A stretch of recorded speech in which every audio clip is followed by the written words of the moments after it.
7장 24절로 29절까지. 사진 줄 알고 같이 합독하겠습니다. 시작. 그러므로 누구든지 나의 이 말을 듣고 행하는 자는 그 집을 반석 위에 지은 지혜로운 사람과 같으리라. 비가 내리고 장수가 나고 바람이 불고 그 집이 무너지지 아니하라. 이는 그 주를 반석 위에 놓은 나의 이 말을 듣고 행치 아니하는 자는 그 집을 모래 위에 지은 어리석은 사람과 같으리라. 비가 내리고 장수가 나고 바람이 불고 그 집의 끝이 무너져 그 무너짐이 심하니. 예수께서 이 말씀을 마치시에 우리들이 그 가르치시는 이는 그 가르치신 것이 권세 있는 자와 저희 스님들과 같이 아니하니라. 아멘. 하나님 먼저 기도드리겠습니다. 자비롭고 은혜로우신 아버지 하나님, 은혜와 사랑을 베풀어 주심을 감사합니다. 아버지 하나님, 겨우 복된 이 주의 날 주님 하나님 존전에 나오게 하여 주셔서 저희들이 하나님을 섬기고 또한 하나님께서 보내주신 예수 그리스도 그분의 말씀으로 축복받게 하심을 감사합니다. 또한 주 예수 그리스도의 이름으로 오신 성령께서 저희들을 인도하여 주셔서 이 존전에서 아버지 하나님께 영광 올려옵니다. 아버지 하나님, 이제 새 주간 한 주간이 시작되는 주일입니다. 아버지 하나님, 이 시간 성령께서 역사하여 주시고 성령께서 저희들의 모든 영과 혼을 장악하여 주셔서 오늘 선포되는 말씀, 정말 거룩한 말씀 저희들의 심령이 잘 박히 모셔야 되시도록 성령으로 이끌어 주시옵소서. 아버지 하나님, 부족하고 연약한 종 하나님의 말씀을 들고 이 단에 섰습니다. 주님, 이 종의 입술을 주장하여 주시고 이 종의 입술에서 세상적인 말이나 혼적인 말이 나오지 않고 오직 성령께서 인도하시는 말씀으로만 선포될 수 있도록 아버지 하나님 이 시간 주장하여 주시옵소서. 주여 감사하고 예수님 이름으로 기도합니다. 아멘. 할렐루야. 하나님은 영이십니다. 보이지 않고 만질 수는 없지만 하나님께서는 영으로 지금 이 성전에 계시고 성도 여러분들 한 사람 한 사람 마음속에 계심을 믿으시면 아멘으로 하라고 하시기 바랍니다. 아멘. 네, 오늘 함께 합독한 우리 성경의 본문, 성경 본문 마태복음 7장 24절로 29절의 이 말씀으로 선포 제목은 말씀으로 인생을 건축하는 삶이라고 정해봤습니다. 말씀으로 인생을 건축한다. 오늘 본문의 말씀은 예수님께서 산상에서 하신 말씀 중에서 제일 마지막에 하신 말씀입니다. 제일 마지막. 결론 부분에 해당한다고 하겠죠. 그런데 마태복음 5장, 6장, 7장 그 부분을 예수님의 산상순이라고 또 산상보훈이라고 예수님이 감난산에서 설교하신 이 산상순은 천국으로 들어가는 우리 신자들의 그 요건이라 할까요? 갖춰야 될 그런 조건, 그리고 우리 신자들에 대한 상급이 이 말씀 안에 다 들어있어요. 아주 귀중한 말씀입니다.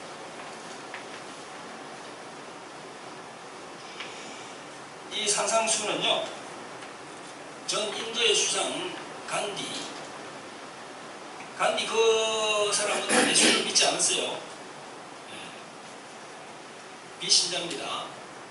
그럼에도 불구하고 이 간디 수상도 예수님의 이 산상수를 아주 극찬했습니다.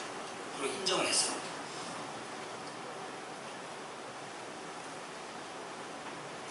이 산상수의 5장, 마태복음 5장, 6장, 7장 이 말씀은 하나님의 나라의 백성들 그리고 우리 하나님의 자녀들이 가져야 할 마음 자세, 특별히 정말 지금 이 마지막 시대인데 이 마지막 시대에 우리가 어떠한 말씀을 가져야 될 것인가, 그걸 이렇게 말씀해 주고 계십니다. 정말 이 산상수는 이 세상에서 그 세상의 지혜로 감당할 수 없는 그런 말씀이에요.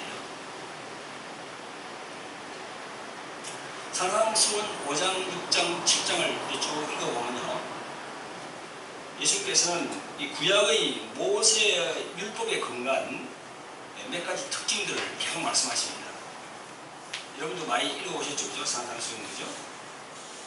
거기 보면 살인에 대해서, 간암에 대해서, 이혼에 대해서, 그 다음에 맹세의 부분에 대해서, 또 동해보호법, 동해보호법 아시죠? 이에는 이, 누에는 눈, 이렇게. 지금도 지금 이스라엘하고 지금 팔레스타인 지금 싸우잖아요, 그죠? 중동에서. 팔레스타인에서 이렇게 미사일을 몇 발 쏘면은 이스라엘에서 이쪽으로 또 그냥 미사일을 쏘고 서로 이렇게 이에는 이, 누에는 눈, 이렇게. 이런 그게 바로 동해보호법이죠. 그 율법에 다 나와 있죠. 이런 부분에 대해서 예수님이 쭉 이렇게 5장부터 쭉 이렇게 말씀하시면서 주님께서는 이 부분을 새롭게 해석을 했어요. 그리고 그에 따른 그 영적인 부분을 우리들에게 밝히 말씀해 주고 있는데, 이 밝히 말씀해 주고 있는 이 부분이 범상치 않다는 거죠. 예. 세상에서 지혜로운 사람들 보기에는 가당치도 않는 거예요. 예수님 말씀이. 즉 다시 말하면 이 상상수훈은 우리들이 늘 일상에서 이루어질 때 보면은 항상 그러잖아요. 그죠? 자신의 탓을 돌리지 않고 상대방 탓을 돌린단 말이죠. 그리고 또 정죄를 합니다. 네? 내가 잘못한 게 아니고 당신이 잘못한 거야. 너가 잘못된 거야. 잘못된 거야. 그런데 이 말씀은 아니에요. 그게 반대예요. 용서하라. 그죠? 서로 화해하라. 그리고 정죄하지 말라고. 그렇게 계속 말씀하시는 거예요. 이 맥락이 그렇습니다. 지금. 그러니 그 당시에 유대인들이 가지고 있던 그 편협하고 그 단편적인 그런 신앙과는 완전히 대조가 되는 거예요. 그 당시에 유대인들은 아주 율법적인 그런, 지금도 그렇지만 그 당시는 더 심했죠. 그런 신앙관을 가지고 있었는데 그게 여호와 하나님께서 주신 그 율법책에 나온 그대로 행한다고 했는데, 아니 예수님이 오셔서 그 율법책에 말씀하는 그 말씀에 대한 반한 말씀을 하니까, 반대적인 말씀을 하니까 이게 그게 가장 참됐어요. 도저히 받아들일 수가 없는 거죠, 유대인들은.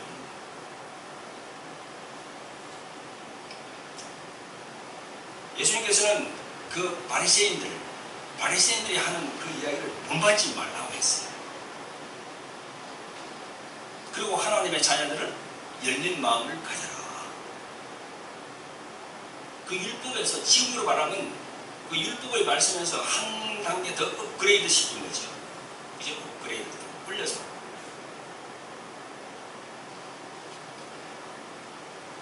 여러분이 잘 아시는 산상수훈 첫 머리의 이 말씀을 보면 이렇게 시작합니다. 여러분 잘 아시잖아요, 그죠? 팔복 잘 아시죠? 심령이 가난한 자는 복이 있나니, 예통하는 자는 복이 있나니, 온유한 자는 복이 있나니, 의에 줄이고 목마른 자는 복이 있나니, 긍휼히 여기는 자는 복이 있나니, 화평케 하는 자는 복이 있나니, 마음이 청결한 자는 복이 있나니, 의를 위해 핍박을 받는 자는 복이 있나니, 천국이 저희 것이니라. 이렇게 말씀하세요. 첫 소절부터 이렇게 말씀합니다. 여러분 여기서 말하는 복이 어떤 복일까요? 여기서 말하는 복이 과연 어떤 복을 말하는 것일까요? 자, 우리는 이 복에 대해서 말할 때도 단순히 그냥 유쾌하고, 그죠? 흥겹고, 예?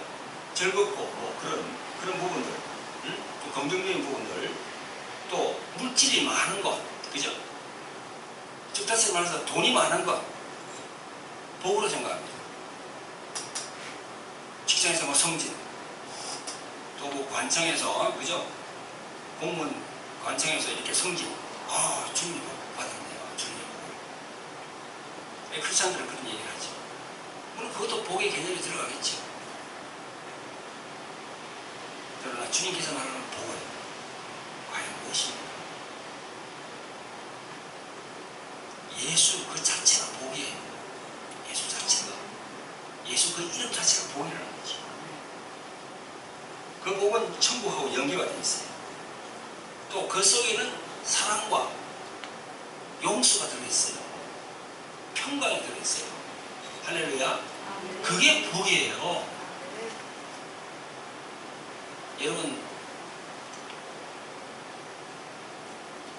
재산을 많이 가지고 있습니까?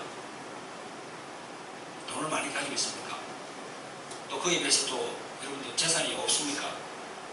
돈이 없습니까? 가난합니까? 그럼에도 불구하고 여러분의 마음에 예수 그리스도가 있으면 그게 바로 복이에요. 다 이 세상을 떠나갑니다. 언젠가는 다 떠나가요. 그런데 우리 인간들은 자꾸 눈에 보이는 그 앞에 부분을, 보이는 부분을 집착하는 거예요. 집착해서 살아요.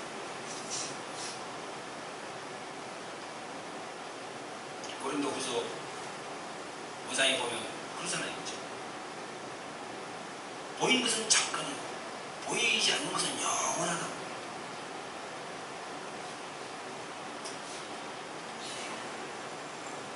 서두에 나오는 심령이 가난한 자. 이 심령이 가난한 자는 뭡니까? 바로 영이 가난한 자야. 영이 가난한 자. 이는 물질과 돈이 없어서 가난한 것이 아니라 영이 가난한 자는 세상의 그 득지득지한 그 찌꺼기들이 있죠, 그죠? 그게 없다는 거예요. 그리고 순수하고 깨끗한 그런 것이 있는 사람을 영이 깨끗합니다. 심령이 가난한 자예요. 주님께서 심령이 가난한 자, 영이 가난한 자라고 하시는 그 말씀을 여러분들이 잘 깨닫기 바랍니다.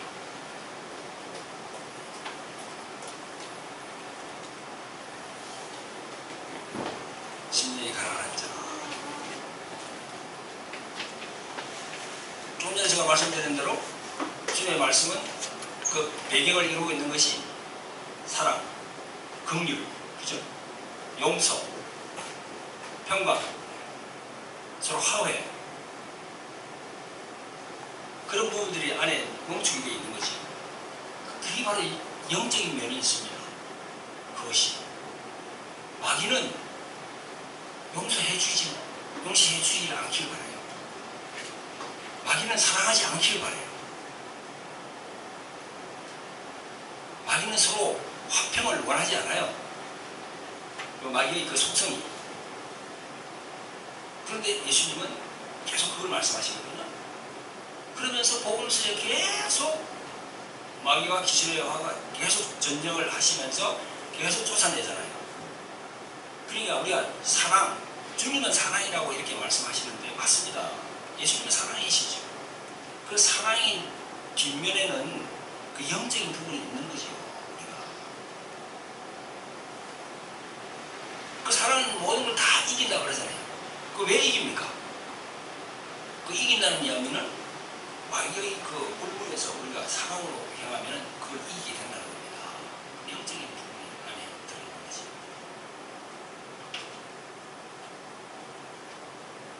따라서 예수님의 산상수훈은 전체적인 맥은 인간의 내면에 있는 마음에 초점을 맞추는 겁니다. 마음. 밖에 보이는 부분을 얘기하는 게 아니고 안에 안 보이는 부분을, 이 마음을 이렇게 주님께서 찌르고 있는 겁니다. 구약의 율법에 초점을 맞추고 있는 유대인들에게는 생소한 거죠. 예수님은 행위 이전에 마음속에 생성된 그 부분을 먼저 말씀하고 계신다는 거죠. 그러니 그 유대인들이 생각하는 그 신앙관하고 완전히 대체가 되는 거죠. 마태복음 5장 17절의 말씀을 봅니다.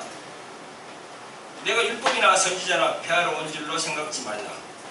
폐하러 온 것이 아니요 완전히 하려 함이로다 했잖아요. 이 말씀도 의미가 있는 말씀이죠. 내가 율법이나 선지자나 폐하러 온 줄로 생각지 말라. 이 무슨 말씀입니까? 이 말씀의 의미가 어떤 것입니까? 유대인들이 가지고 있던 예수님에 대한 오해를 불식하기 위해서 던지신 주님의 말씀입니다.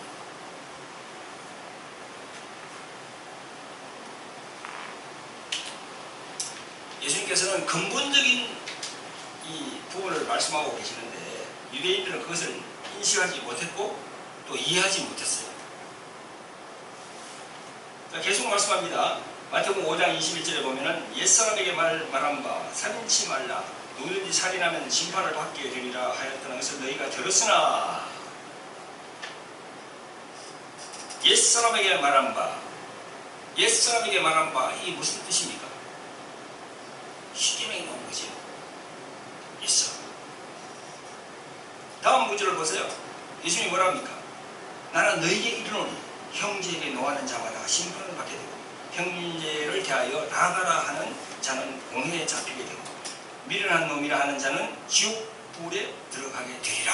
이렇게 그 다음 구절에 이렇게 말씀하시거든요. 이렇게 주님께서는 행위보다는 먼저 내면의 마음에 대한 부분을 말씀하셨어요. 행위. 우리도 그렇잖아요. 지금 그 사람의 행동 거지를 보고 판단을 하죠. 그 내면은 아직 잘 보지 못해요. 예수님은 행동보다는 그 먼저 그 이전에 마음에 있는 그걸 먼저 집어냈어요. 연이어서 27절에 있는 말씀도 마찬가지입니다. 간음에 대한 말씀들이 중이죠. 여자를 보고 마음에 음욕을 품은 자 간음하였느니라. 살인했다는 것은 뭔가 이 행위로 저질렀다는 겁니다. 간음했다는 것은 뭔가 이 저질렀다는 거예요. 그러나 그 전에 마음에 들어온 이 부분들 그걸 먼저 주님께서 말씀하시는 거죠. 이 산상투를 통해서 37절에 보면 등가법이 나옵니다. 눈에는 눈, 이에는 이. 그런데 예수님은 악한 자를 대적지 말라. 용서와 사랑을 강조하십니다. 이 모두가 율법에 찌든 유대인들이 가지고 있는 마음의 심리인 정죄의 그 신앙관에 완전히 대치되는 말씀이에요. 우리는 이 산상수훈을 읽으면서 여러 가지로 우리가 해석을 할 수 있겠습니다만 이 산상수훈의 주된 것은 마음의 문제.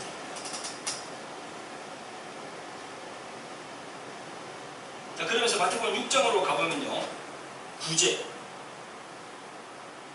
자선 그런 말씀을 주십니다.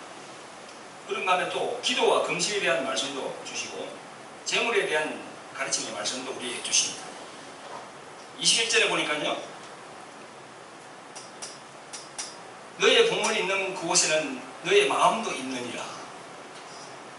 그렇게 말씀했죠. 물질과 마음이 함께 있음을 말씀한다는 거죠. 우리들은 물질을 보이는 것이고 마음은 보이지 않는 것이라고 생각합니다. 그게 분리시킵니다. 그러나 함께 있는 거예요. 마치 우리의 영혼이 보이지는 않지만 우리 육체의 육신 안에 있는 것처럼 함께 있어요. 우리 보이는 이 육신이 하나님께 영광 돌리기 위해서 손을 들 때 나의 안에 있는 영혼도 손을 든다는 겁니다. 그런 의미에서 봐야지.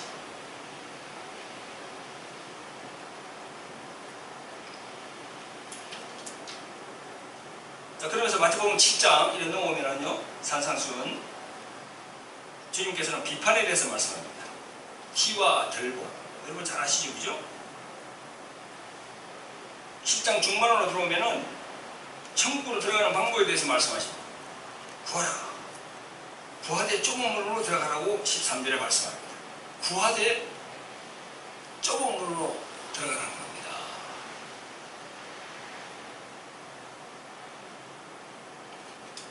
자, 그렇게 하시면서 예수님께서는 산상수훈에서 제일 마지막 그 대미를 장식하는 그 말씀을 하십니다. 건축하는 자에 대해서 얘기합니다.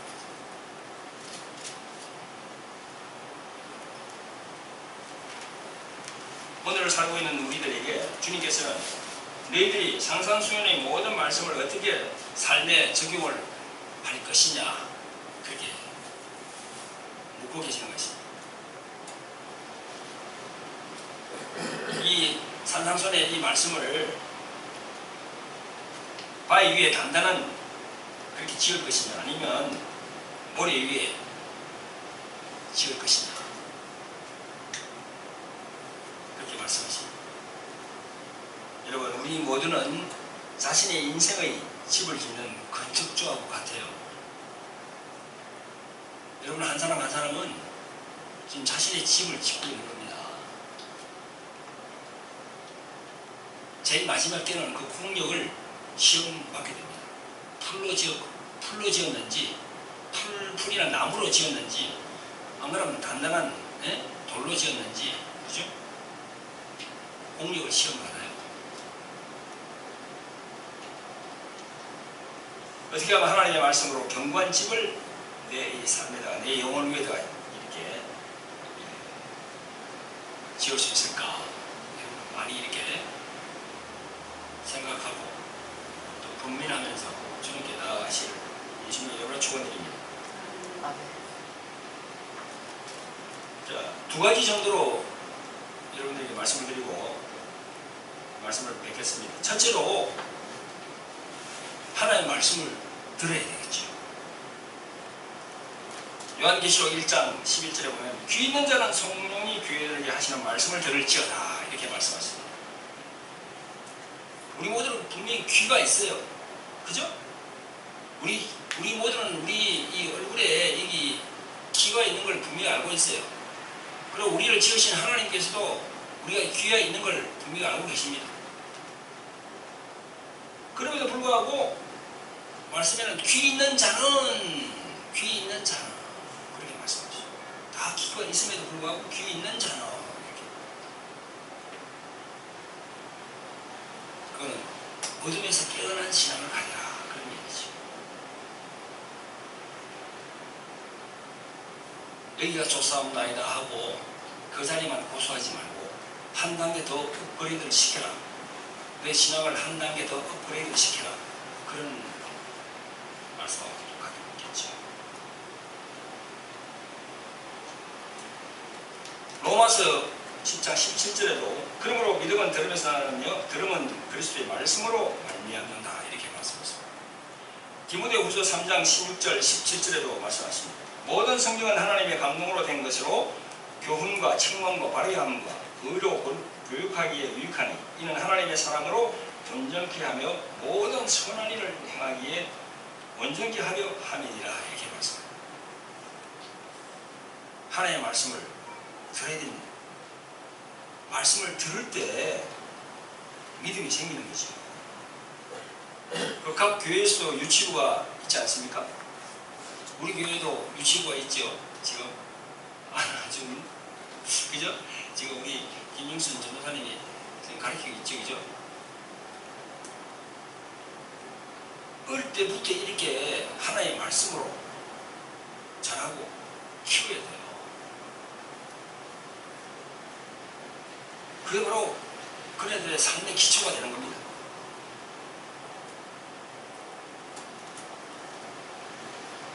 쟤네들 어리다고 모른다고요? 아니에요. 다 듣고 있습니다.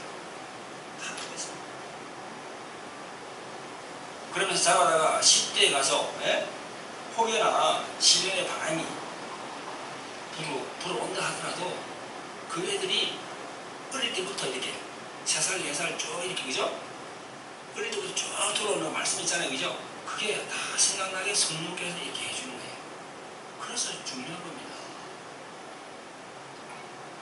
얼마나 중요한지 몰라요. 우리 나이는 그 교육.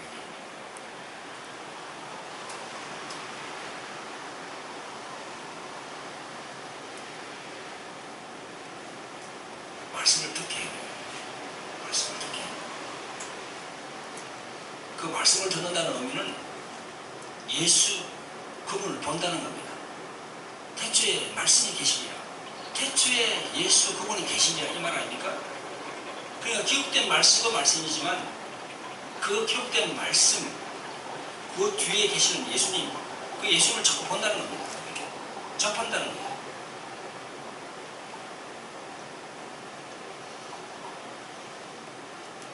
자, 그리고 두 번째는 뭡니까? 첫 번째는 우리가 말씀을 계속 들어야 되고요. 두 번째는 무엇입니까?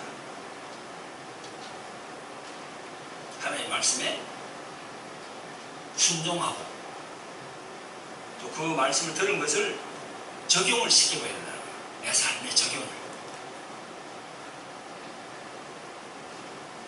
말씀을 계속 들으면은 잘못하면 머리만 이렇게 크일 수가 있죠. 지식만 들어가기 때문에. 그죠? 그 부분을 성령의 의지에서 이 가슴으로 내리게 해야 된다는 거죠.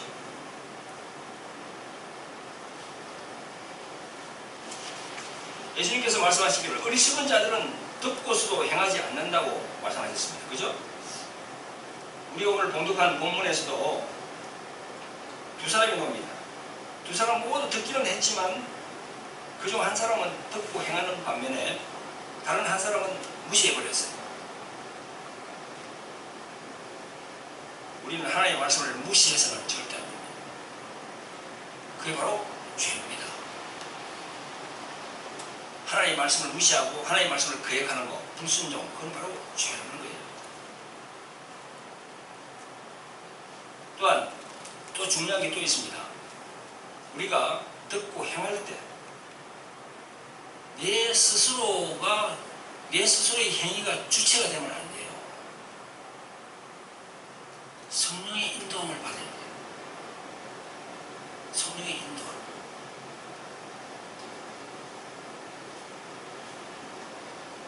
내 스스로가 주체가 되면요, 성령님을 제끼고 내가 열심히 되어서 그냥 내가 막 앞으로 달려나가고, 그럼 그게 바로 실수할 수 있는 거예요. 사실 우리 한국 기독교회의 문제점이 바로 이거예요.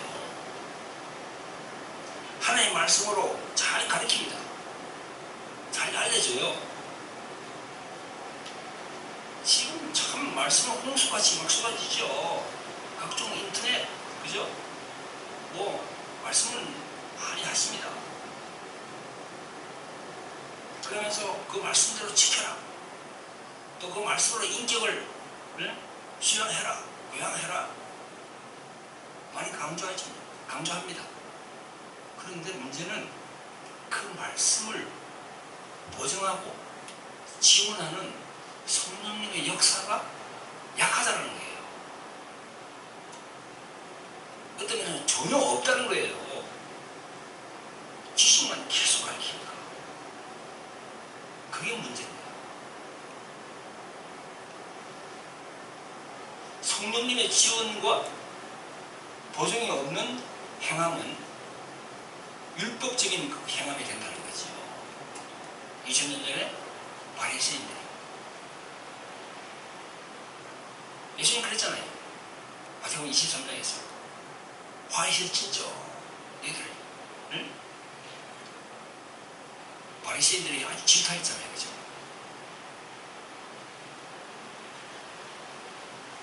제가 늘 말씀드리는 것 중에서 하나님의 말씀과 성령의 인도, 양축을 잘 이루어야 된다는 거죠.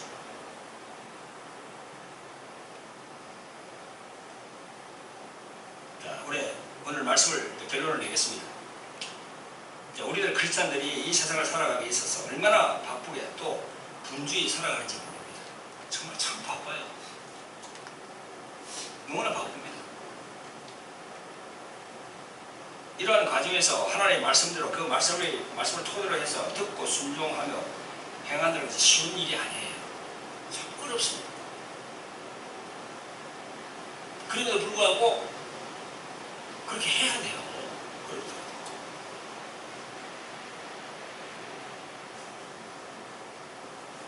오늘 본문에서 예수님이 하신 말씀을 우리가 잘 기억해야 되겠습니다.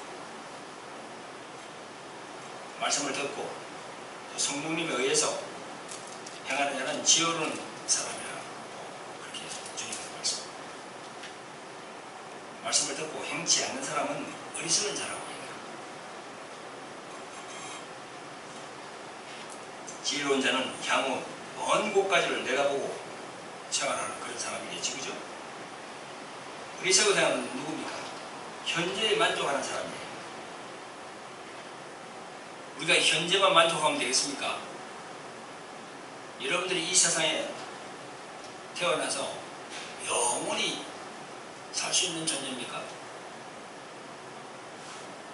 우리는 유한한 존재예요. 한계가 있다는 거죠. 언젠가는 이 세상을 떠나가야 된다는 거죠. 주님 앞에 섰을 때를 우리가 생각해야 됩니다. 지혜로운 자는요, 나중에 자기 인생의 그 종착역에서 주님 앞에 설 때를 생각하는 거예요. 여러분 지금 어떻게 신앙생활하고 있습니까? 자신에게 질문을 해보십니다.